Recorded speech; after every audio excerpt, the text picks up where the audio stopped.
Number is some number. Of course it is. Organization, not my strong suit. Um, I'm living this green screen life now because at some point I'm going to figure out how to make that like shooting stars or something else, just like a little Jesus. like a kid in the background spinning behind me, like it's gonna be great. It's gonna be great. It sounds like you're living in the future. Yeah, yeah, absolutely.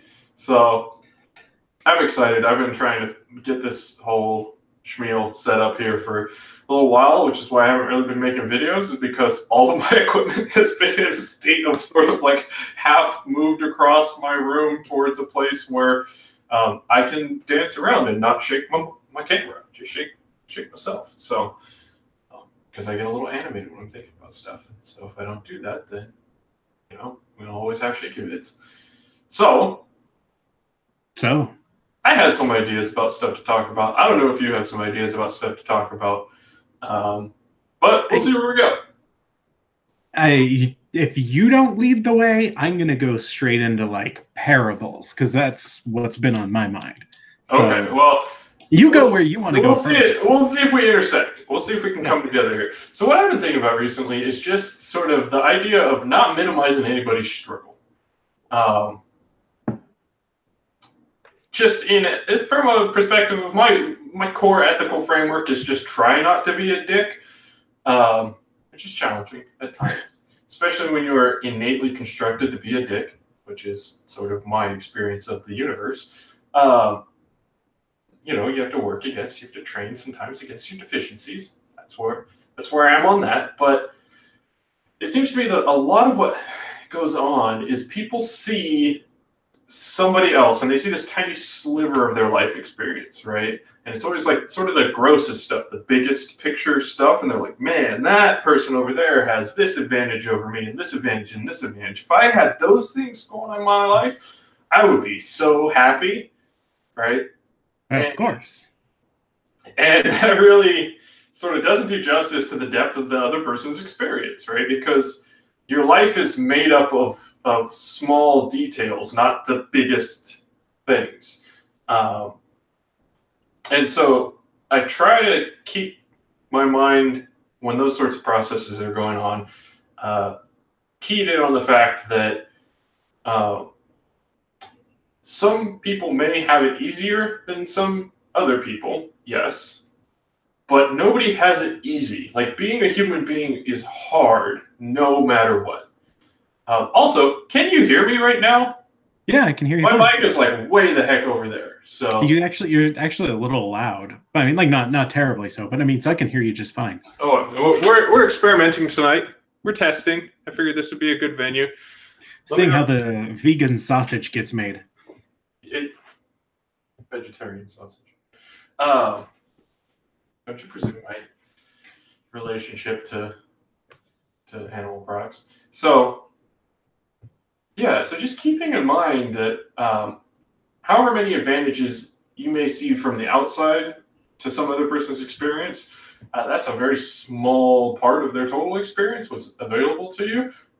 And most struggle is invisible, right? Almost all struggle, in fact, is invisible because we're all trained to hide our struggles. So from very early on, you're not allowed to show weakness. You're not allowed to tell people that you're having a hard time. And so we forget that, and we presume that everybody else is sort of having an okay time. And let's look at all this space I have for gestures. Dude, I am so excited right now. I'm gonna. Yeah, let's right. Put our hands together on. Yeah. I'm gonna have a lot of fun with this. I can tell already. So, just sort of training oneself not to presume that somebody else's experience is easy, even if they're presenting it that way, because we are trained to put on a show from the earliest age. Everything's fine. It's fine. It's fine. And for most people, in most times and places, it's not actually fine. It's survivable. It's livable, perhaps, but it's rare that things are really great for extended periods of time, and most people are kind of struggling, fighting a little bit of an invisible battle, and just keeping the door open to that. That's what I've been thinking about recently. No, that's, I mean, I think that's a super honest, like kind of real thing to think, because it goes, I think we've talked about it quite a bit, is trying to realize that everyone has something going on.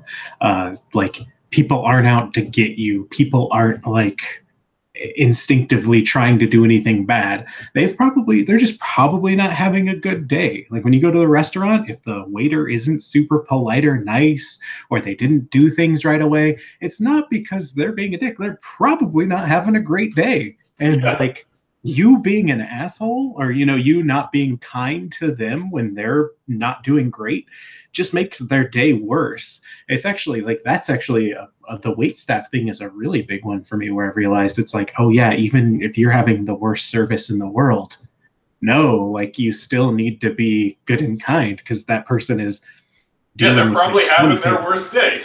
Yeah. Like honestly, so I have a thesis that I don't know that I don't know to what extent it's supported by any kind of evidence, but it's just an idea that I like and I like to play with, which is that the unkindness that you experience from people is a spillover from the unkindness that they're experiencing internally. So when somebody's a dick to you, it's not because they're having a good time. It's not because they're having a good life. It's because they're struggling and they're experiencing hatred, and that's unpleasant, and that just kind of spills over to everybody they come in contact with. So if you reflect it back at them, you're just perpetuating it. All you're really doing is creating an unfortunate situation for the next person they run into. Um, so you can just sort of, be the breaker there that calms down that wave of hatred. Um, and just okay, that sucks. I'm sorry you're having that experience. I'm gonna keep having the experience that I choose to have, which is trying to be positive, try not to be a dick. Well, I That's think what you spoke I'm. about that before with smiling too. Just always try to Yeah, smile. yeah. Just I know what I want to do in the world, and it actually doesn't matter that much what the rest of the world's doing. Um, that's I think an oft overlooked joy about existence is that. So this is one of those things. Most of the things that I say apply to like middle of the range values, right? Like there are definitely some people out there who don't really have a choice about their life experience because it's like so miserable, right? And like if you're starving or don't have shelter or don't have clothing or in a extremely abusive environment, this isn't true. Right? And I always have in the back of my head, like I should, when you make a very blanket statement, right? Um, it's kind of rude to the people who really don't have that possibility, right? So like Yeah. for most people in relatively normal life experiences, you actually don't have to worry too much about what the rest of the world is doing, right? It's just like, oh, this is my project. I'm going to be, you know, I'm going to bring positivity and good cheer into this situation. And if the other people participating in this situation don't have that as a priority and want to do something else, that's absolutely fine. I'm going to keep doing me. Yeah. That's a possibility. It takes training, right? Most of us are pretty thoroughly trained to key into the dynamic of the space that we occupy and the social scenario that we're in, and to sort of reflect that. So it takes a lot of training to just say, no, I don't care what the dynamic is here, actually. I'm just going to keep doing the thing that I do, which is to be cheerful, to be nice, and to be pleasant, because it's more fun for me, you know. Oh That's yeah. my experience. No, and that's like I think that's the biggest thing. Is like if you can chuckle and laugh and smile and have a good time, you're gonna have a better time. And also you're hopefully going to lighten the mood a bit more. Like just trying to be happy and trying to have a good time. Yeah, It's just it's hard to do if you try to do it for other people, right? You don't bring good cheer into the room for the room, right? You do it because you want to be cheerful. And if you can, there's a lot of information that says that it's bad to be self-centered, right? yeah. And it's wrong in that you have no choice other than to be self-centered. You only get to have one experience in the entire universe, right? You only get to see the world from a single perspective. That's your center, and it's you, right? So, that's the only place where you have any power in the entire universe, right?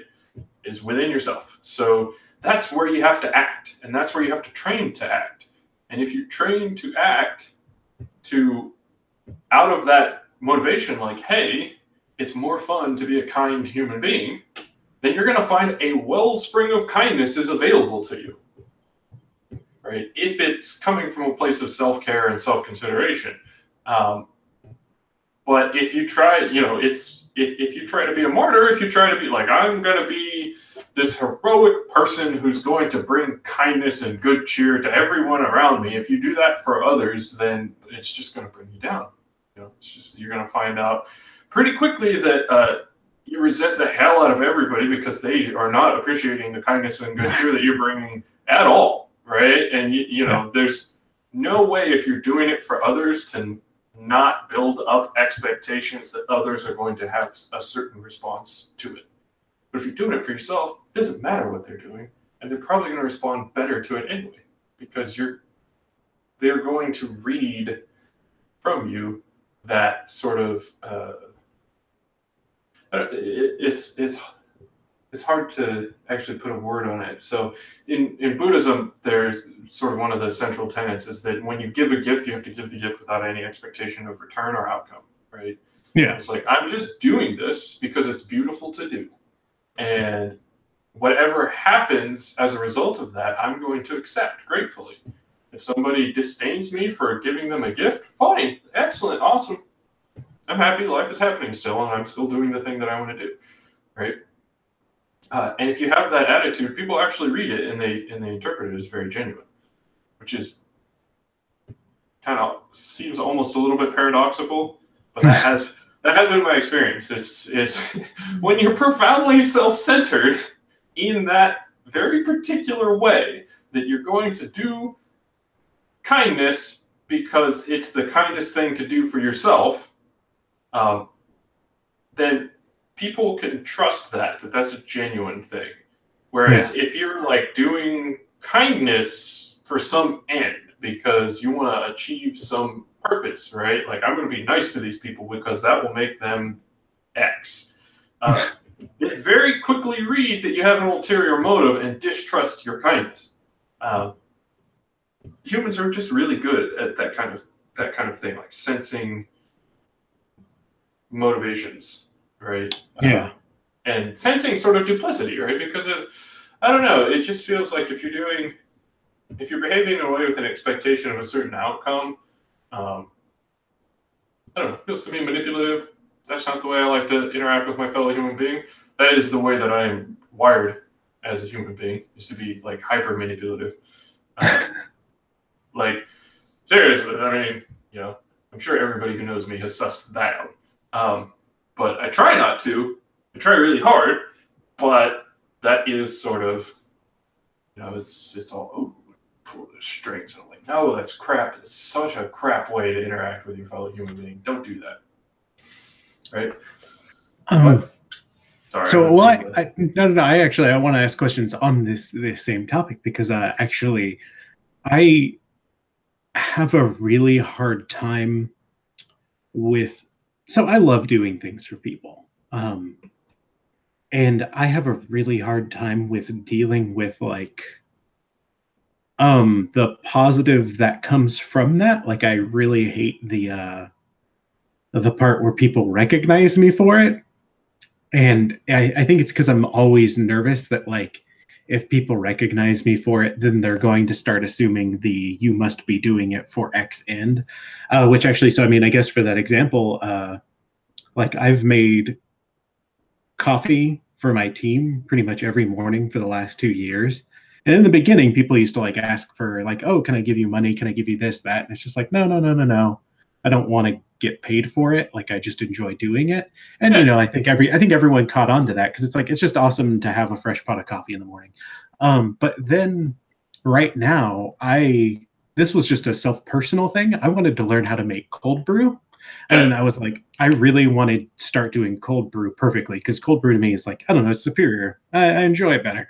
And so I've started making it, and all of my stuff, I've been doing it in big batches, like gallon, 2 gallon batches. So I was like, well, this is just a perfect time to just give this to the entire game team.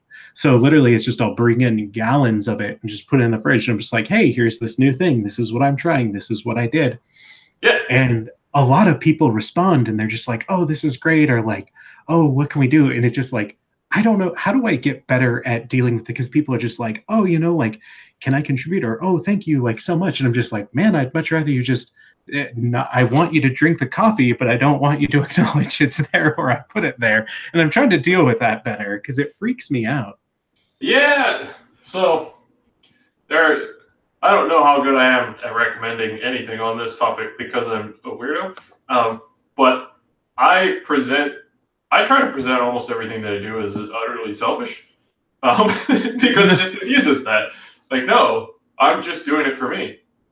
No, I'm just doing it because it makes me happy to do it.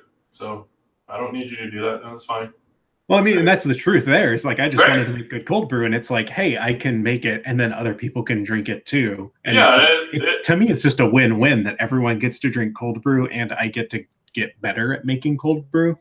Yeah, well, I mean, I would just explain it. I would explain it like, and this is me, and I wander in this weird like place where I end up in situations where people let me get away with all kinds of crap that other people don't seem to get away with. So I don't know if this is a good idea, right? Is what I'm saying there. But I would just approach that as like, look, I want to learn how to make cold brew, and my life's better if everybody else is caffeinated. So that's my motivation. Like, if you have caffeine and aren't a grumpy dick, like, then I'm gonna have a better day. So drink it. No, dude. Like, that would be the line that I would take, because it's like, I'm doing a nice thing for you, but I'm not sort of being holier than thou about it, and I'm really putting up front the fact that this is a thing that benefits me, right? Because the thing that I think people just can't stand is the martyr sort of vibe, where people are like, oh, I just worked so hard for everybody to do this.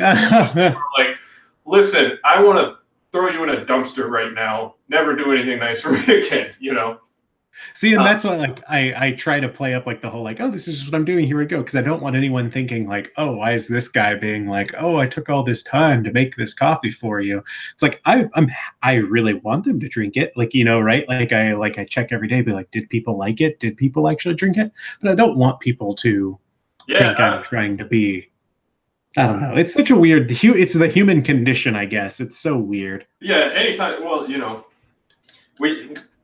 we have a lot of hardware for processing like reciprocity and relationships and whatnot, which is really funny when you meet somebody who doesn't. A friend who's missing a little piece of hardware there. It's very fascinating.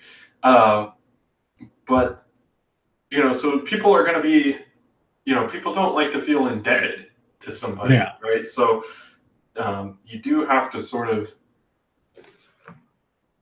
you have to signal clearly that you're not treating this as like, if you drink my coffee, you have some obligation to me, right? That has to be signaled clearly, and sometimes it takes a little bombast to do that, in my experience. Which I feel like it's there now. I think it's like the first few weeks people are like, oh, what's this about? But now it's like, no, yeah, if you don't drink this, I'm gonna pour it down the drain. So fucking drink it and have a good time. Yeah, that's my best takeaway on it. Take it with a grain of salt, because like I said, just wend my way into weird social situations and just bluster my way out of them all the time. So I learned that my approaches are a little bit abnormal with regards to social interaction. But it's, it is hard to do anything for anyone. It's just, I would just make sure, again, that you're really, really secure in the fact that you're just doing it for you, right? And eventually it'll just bleed out. Like, people will just pick up on, just kind of intuit, like, oh, he's just doing this because he likes to do it. Okay, cool, whatever. He's not sort of putting any obligation on me, so cool, I'll just enjoy myself. Hopefully. Yeah, no, and exactly, because it's like for me, it's like if they drink it, that makes me super happy. But like, as far as I'm concerned, like I don't want them to think that like they need to or I want anything out of it. It's like, and I feel like it's there because it's all getting drank all the time, right? Like I haven't had a full container to take home in a couple weeks now, so it's clearly being drank and everything seems fine. And I don't know, it's just like that weird brain stuff taking over of like, oh God, do they think this or that? Like, oh no, you get nervous. Yeah. Yeah. And, there's this sort of projecting into the darkness. You just don't, when you don't know something, then the voice in your head is always willing to fill in that not knowing space with the worst possible thing. Yeah. My experience has been uniformly that whenever I actually check in with the world as it is, it's better than what the voice in my head told me was true of the world in the corners where I hadn't looked yet. What a surprise, right? Yeah, it's just like, oh, this is awful, and now everybody hates you. Like, really? Really? In the last 15 minutes, the whole world collectively came to the consensus that I'm a dickhead and everybody hates me now? Really? Okay. Interesting. I'm going to go ask them. No, don't ask them. Don't ask them. Just sit here and be miserable. Yeah, don't ask. Just assume and get sad. Get like really sad about it. Yeah. Get really, really upset about the fact that everybody hates you now. But definitely don't check. Well, no, because guaranteed now, like this Friday, if the coffee is not all gone at the end of the day, I'm going to be like, oh God, they hate the coffee and they hate me, clearly. Yeah. Clearly, I didn't make more coffee than I normally make, so that just didn't all get drank. It's going to be because of some horrible thing in my brain that my brain is like, clearly they're against you. Yeah, they all hate you now. That's... Sorry, Dennis. I mean, it's just so weird that like I feel like that's just like the normal human brain. Like it's just like everything's fine, the world is on fire. Yeah, they all hate you. Don't ask. Don't check with them. Don't check in because we already know. Just assume that the voice in your head never tells lies. It's been lying to you your whole life, but just assume. Like if you check in, not only will it be true, it'll be worse. Yeah. Oh, yeah. They will. Because then they'll think you're dumb for not knowing. Yeah. Attention there. But that's how my brain works all the time. Well, as far as I can tell, that's how not everybody's brain works, but a significant portion of the population. That's the depressed, anxious brain type goes right into that. Which actually, so I realize I don't think we can get on the track of going into parables or all that stuff too much, but there is one thing that I think is relevant and can actually hit on this, and it's if you're not with us, you're against us.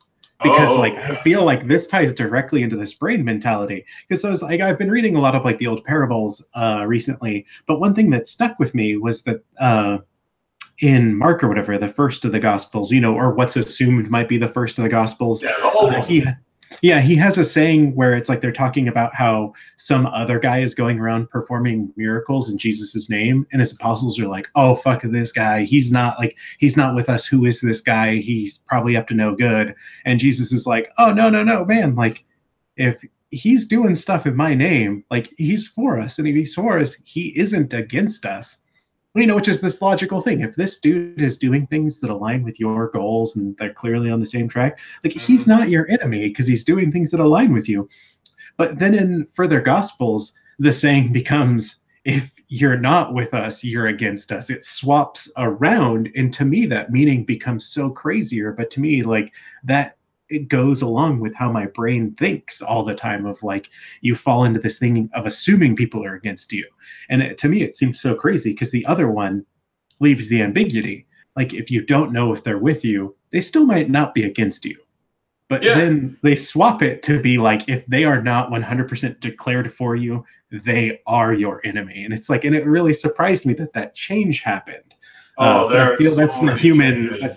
Yeah. Oh no. Yeah. Seeing all the changes, but that one just resonates with this. I think like this concept where people kind of like, as time goes on, and you think about things like, oh no, yeah, like you really get in your head that people they might be against you, and it's I don't know. That one was shocking to me. Again, and it kind of all links together actually, because it just takes a tremendous amount of training to keep present in your mind how much you don't know about people. Yeah. Right. And how much is being automatically, silently filled in by your brain through projection or through whatever mimetic processes you have going on, about other people, right? And your brain just presents that information as if it's just a fact of the universe, right? Yeah. Oh yeah, so and so thinks this. Oh, so and so believes this. So and so wants this. So and so wants that. And you don't know any of it. You've just filled in. Well, if I was having this set of facts, then I would desire this, and I would think this, and just fill it all right in. Just treat somebody as a blank slate and just fill in all of your bullshit, and then assume that the beliefs that you have about them come from them, and then treat them in different ways because of the nonsense that you filled in about what their experiences of the world. It's all the time. Almost every human being is doing that. Every time you talk to another person, most of what they're responding to is stuff that they made up about what you must be experiencing. Yeah. We interact with like 5% other people and 95% our own bullshit. And just training constantly to keep that in mind. I don't know what their motivation is. I don't know if they're with me or for me. I don't know if they've thought about me in the last year. I might see somebody every day and they may have never actually thought about me in any substantive way. Unless they need something from me, or our lives are intertwined in some way. But to most human beings, they're playing a lead role in their life story, and you're a background character who has 3 lines of dialogue. Yeah. So they're probably not for you or against you because you don't exist. That's just the reality of it. The world's big, right? Most of us don't matter to most of the universes that are constructed on Earth, which is, I realize, a weird way to say that, I guess, but there are approximately 7 billion human worlds on Earth, right? With minimal overlap between those 7 billion human worlds, right? Every single person is constructing the entire universe in fairly decent fidelity for the 4 feet around them, right? And what's going on in their own head, and everything else is this highly sort of, well, I shouldn't have said highly that many times. Low. I just realized highly inaccurate, I guess, right? It's just a very low fidelity model, right? Yeah. You don't realize it, right? Like in my head, I can pan out from myself and see my neighborhood and see my city and see the coast and all this stuff, right? But none of that's accurate information, right? I just don't know it's inaccurate. Yeah. Right? Because it's just not flagged that way. It's just not, our brains are not set up to continuously give us information about the quality of information that we're receiving, the actual accuracy to expect from the model, right? Like even for stuff I can see 2 blocks down from me, right? I can see that street because I walk by there all the time, right? But if you asked me about any single detail, I would get it wrong with an almost 100% chance. And it feels like I know it perfectly. Yeah. Because it's I see all these cars, but none of those cars are there. Right? They've been there before. Yeah, well, car-ish things have been there before, right? Things with wheels, doors. But if I dialed down in it, if I really dug into what representation is there in that model, my brain would happily fill in details and none of them would be right. One of the things that I used to do to try to drive this point home to people is like when I'd be sitting talking to people about this kind of crap, and it'd usually be friends, and we'd be out like for coffee or something like that. And I remember I was sitting with a friend of mine, and she worked at Starbucks at the time. She was a supervisor at this store, right? And I was like, you know this place pretty well, right? She's like, yeah. I'm like, okay, look at me. Don't turn around. Look at me. What color is the wall behind you? She's just sitting there, and I'm like, but look in your mind. Do you see the color? There is a color there, right? What color is it? She's like, blue. And it's like, now look at it. And, it's like red. And I was like, but did your mind tell you that you didn't know that before I asked you the question? Right? Before I pointed out to you that you didn't know that, did you know you didn't know that? And the answer is no. That's not how we're built, right? Interestingly, there are actually some human languages that have like evidentiary requirements built into the language. So it's like some groups of people have realized that this is a problem and decided to try to patch it. So like you, in the same, let's patch this. Yeah, like so in English, you have when you conjugate a verb, right? You have to say sort of who the subject is, right? Is this first, second, third person? Is it singular? Is it plural? And you also have to specify like sort of what time it happened, right? We have our tense system has this whole temporal thing in the word. Like the word ending changes depending upon, helping stuff changes depending upon when it happened. There are languages where that same sort of process unfolds so that the word ending changes based upon whether you witnessed something yourself or whether you're reporting something that was told to you or whether you heard it or whether you have to tell like what the evidentiary chain is to even communicate anything. Right? That's actually pretty cool. Yeah, like how rad is that? But that could be a patch, right? That might make the speakers of those languages more sensitive to the degree to which they are certain that they know the things that they believe they know. But golly, for us English speakers, that is certainly not the case. We don't know anything to a first approximation. Like if you take the set of all facts that are knowable on this planet and the set of all facts that any given human being knows, it's like vanishingly small. We know nothing. And we don't know that.